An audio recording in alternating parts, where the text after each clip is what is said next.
Rosenberg, it's time to go in on Ferguson, my G. Kick that realness, man.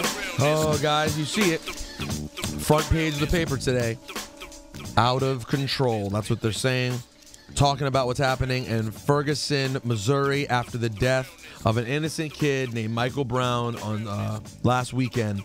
And now it's the third or fourth night in a row of rioting. Yesterday there was Molotov cocktails being thrown, tear gas being used on the people.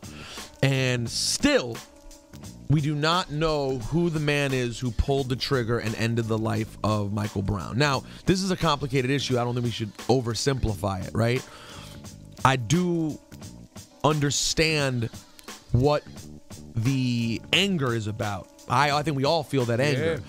Yeah. And I think something needs to be done. Most notably, they need to own up to what has happened and give a name to who this person is. Obviously, they should have the person protected. They should have the person's family protected. We don't want any innocent people to get hurt.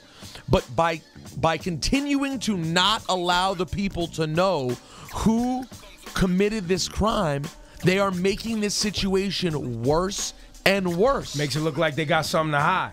And furthermore, now when they eventually do give the name, it's going to be even worse for the guy who did it, who's already going to have a lot to deal with, considering a second witness came out yesterday. Someone who was there and saw it, who said that Michael Brown did struggle with the cop through the police car window, but was clearly backing away with his hands in the air when he was shot and killed. So now there's two witnesses who are telling us that's what happened.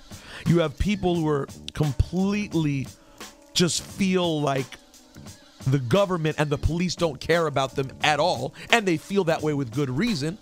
And now every night people are acting out, and honestly it kind of sucks because yes, it is making an impact nationally, it's making an impact on the government, but at the same time, what about the people who live in the neighborhoods? That are hardworking, regular people that commute to St. Louis every day. Because, you know, it's a suburb of St. Louis, Ferguson. Yeah. They say the population is like 21,000. It's a small suburb. And something like 70 or 80% black, right? Yep, 85% black, and the police and the government is like 90% white. There was like only 3 black police officers. So you have a town that is almost all black, that has an awful relationship with this police department now especially. And while in one sense, like, yeah, get out there, revolution, I understand.